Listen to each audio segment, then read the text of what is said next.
Hospital Porter's pride and dignity stop the New World Order. Welcome to another exciting, fun-filled edition of Hapanwo TV. I'd like to read you a poem I wrote. It's called Show Some Respect. Show Some Respect, a 9/11 truth poem by Ben Emlyn Jones. The skeptics keep telling me 9/11 truthers are heartless exploiters. They trample on the graves of the thousands who died to indulge their wacky fantasies. I'm glad they told me that. I'm sorry. I will try to be more sensitive in future. I will try to show genuine respect for the victim's memory. And I have. The other day, I saw an old lady getting kicked to death in the street by a gang of thugs. The thugs then took her handbag from her dead, blood-soaked hands. I was going to shout for help and call the police, but then I remembered, if I do that, I'm a heartless exploiter. So I kept quiet and didn't tell anyone. I'm glad I've shown respect for that poor woman's memory. Can we show respect for the 9/11 victims in the same way? Can we keep quiet and not call for help? Can we let the thugs who did it get away with it?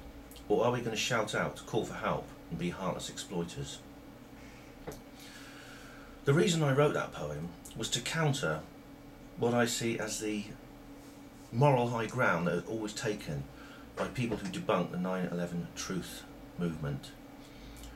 People like me who don't believe the official lie, and it is a lie, I'm convinced of that, that 19 guys with household cutlery effectively took over some planes and overcame the best defended airspace in the world to crash their planes into buildings and kill people.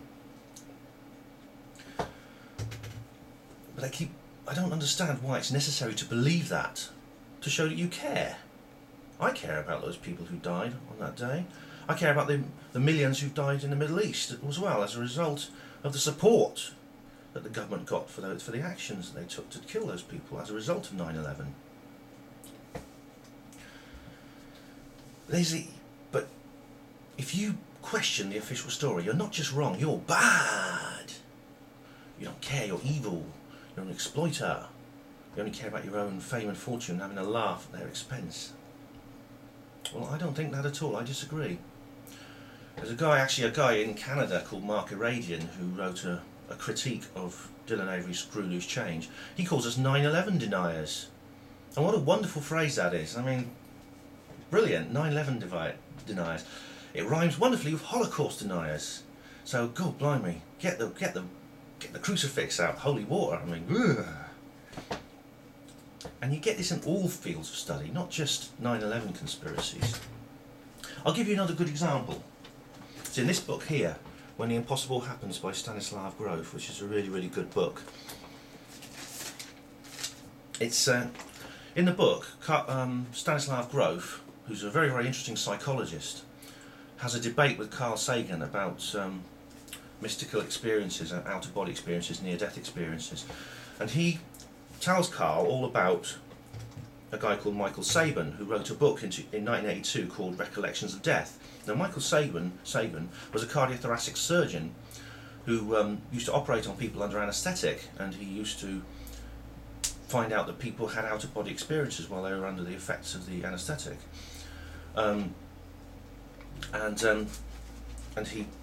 The out-of-body experiences were so real that they had to be true, according to Sabin. Now, Carl Sagan, who used to be a very open-minded guy originally, he was into UFOs and extraterrestrial intelligence, and then he went and got in with the psychop crowd and became a friend of James Randi and became a very, very close-minded man, in my opinion. He could explain to Grof why he thought Sabin was wrong. He could say, well, this is why Sabin's wrong, and I'll explain. But he didn't. He said this. He said, well, this didn't happen. This is nonsense. I'll tell you what it was. There are many cardiosurgeons in the world. Nobody would have known this guy, so he made up a wild story to attract attention to himself. It's a PR trick. I cite Carl Sagan. Now, this is called ad hominem, which means you demonise the person saying something and you then don't have to address the issue because the person saying it's so bad that people will turn away from the issue.